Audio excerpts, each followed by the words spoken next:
ହୋଇଗଲାଣି ଅଧିକ ସମୟ ଦର୍ଶନ କରି ମହାପ୍ରଭୁଙ୍କ ପହଡ଼ ଫିଟିନି 5ଟା ଆଇଲାଣି ଆସିକି ଭୋରୁ 5ଟା ଆଇଲାଣି ପହଞ୍ଚିକି ଜଗନ୍ନାଥ ପହଡ଼ ଫିଟିନି ଆପଣ ଦେଖନ୍ତି ପହଡ଼ ଫିଟିନି ବର୍ତ୍ତମାନ ପହଡ଼ ଫିଟିଲା ପରେ ଦର୍ଶନ ଦେଖିଥାନ୍ତି ତଥାପି ଦେଖେଇ ହେବନି ସମୟ କାମ ଚାଲିଛି ଅଧଗତି କାମ ଚାଲିଛି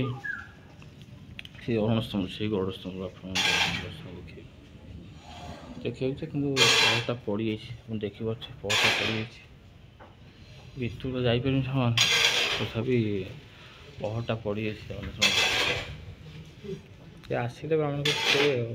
ପଳେଇଯାଇକି ଭୋର 4ଟା 5ଟାକୁ 4ଟା 5ଟା ପଳେଇଗଲାରୁ ଜଗନ୍ନାଥ ମନ୍ଦିର ଫିଟିନି 2ରେ ଭୋଗ ଲାଗି ମୁଁ ଫୋନ୍ କରୁଛି ସାନ ଭାଇ ତ ଆସିନି ପଳେଇବି ପଳେଇ ଆସିବେ ଜଗନ୍ନାଥ ମନ୍ଦିର ଦର୍ଶନ ହେଇପାରିଲାନି କାମ ଚାଲିଛି ସେମାନେ କାମ ବିରାଟ ବଡ଼ କାମ ଚାଲିଛି ମଧ୍ୟ ଜାରି ରହିବ ଭଗବାନ ଦର୍ଶନ ଆଉ ମୂର୍ତ୍ତି ମୁଁ ଦେଖେଇ ପାରିବି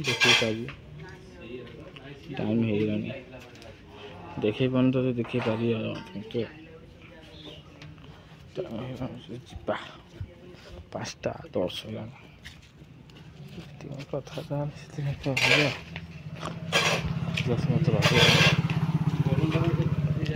ଅଧିକ ସମୟ ରହିବନି ସେମାନେ ଆସିବାକୁ ପଡ଼ିବ କାରଣ ଅନ୍ୟ ଆଡ଼େ ମୋ ବ୍ଲଗ୍ଟା ରହିଛି ଜାରି ରହିଛି ଏପଟେ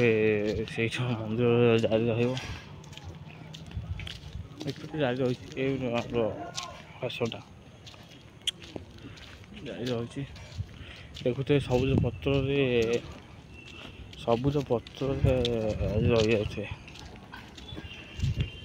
ସେଇ ଆସ ପଳେଇ ବାବା ବୁଢ଼ାନୀ ଦର୍ଶନ ଦେଖିବା ବାବାଙ୍କର ଅପୂର୍ବ ଦର୍ଶନ ଦେଖି ଅନନ୍ତ ହେବା ହଁ ଯାହା ଯୋଉଠି ପ୍ରସାଦ ପାଇବ ବାବାଙ୍କର ଜୟ ଜୟ ମହାଲିଙ୍ଗେଶ୍ୱର କାଲ ଭାଇ କହିଦେଇଛି ଆସି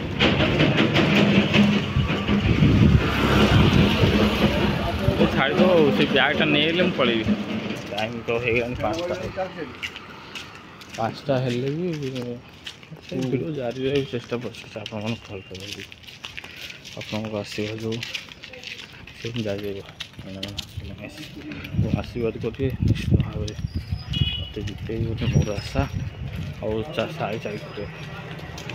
ନିଶ୍ଚିତ ଭାବରେ ଆପଣଙ୍କ ସବୁ ହବ ଜାରି ରହିଛି ଲାଇଭ୍ରେ ଆସିବେ ଆପଣ କହିପାରିବେ ତା ଆପଣ ପ୍ରୋବ୍ଲେମ୍ ଅଛି କହିପାରିବେ ନିଶ୍ଚିତ ଭାବରେ ଟାଇମ୍ ତ ହୋଇଗଲାଣି ଅଧଘଣ୍ଟା 30 ମିନିଟ୍ ଉପରେ ଛାଡ଼ିବି ବୋଲି କହିଥିଲେ 20 ମିନିଟ୍ ହେଇଯିବନି ଦେଖଉଛି ଆପଣ ତାର ରାସ୍ତା ନାହିଁ ଆପଣଙ୍କ ଆଶୀର୍ବାଦ ହେଇଯିବ ଆପଣ ନିଶ୍ଚିତ ନେଇ ଆସିବେ ଆଉ ଗୋଟେ ଭଲ ଇଏକୁ ଜାରି ରହିଛି ବୁଢ଼ାହାଣ୍ଡି ପାଖକୁ ଭିଡ଼ିଓ ଜାରି ରହିବ ସାନ ଭାଇ ଆଜି ବସ୍ତେ ଆସିବ ଆଉ ନହେଲେ ମୁଁ ପଳେଇ ଆସିବି ତୁମେ ସେତେ ଆସିବ ବେଶୀ ବୁଲିବ ନହେଲେ ନାହିଁ ଆସିନି ଫୋନ୍ କରୁଥିଲି ଯେ ଆସିଲେ ଭିଡ଼ିଓ ଜାରି ମେଳନ କରୁଛି ଯାଇପାରିବିନି ତଥାପି ମେଳନକୁ ଯାଇପାରିନି ସମୟ ପ୍ରବଳ ଗହଳକୁ ଆଉ ଗରମ ଯେଉଁ ହେଉଛି ମାଏ ବିରକ୍ତି ଲାଗୁଛି ସେ ମେଳନ ଗଲିନି ବୁଢ଼ାନୀ ପାଖର ଦୃଶ୍ୟ ଦେଖାଉଛି ଆପଣଙ୍କୁ ଦେଖୁଛି ପୃଷ୍ଠା ଭିତର ଦୃଶ୍ୟ ଗୋଟେ ବାବା ବୁଢ଼ାନୀଙ୍କ ଦୃଶ୍ୟ ଦେଖେଇବି ପ୍ରବଳ ଗଛ ବେଲ ଗଛ ହଉ ସେ ଯାହା ଗଛ ହଉ ପ୍ରବଳ ଗଛ ଅଛି ଗ୍ରାମାଞ୍ଚଳରେ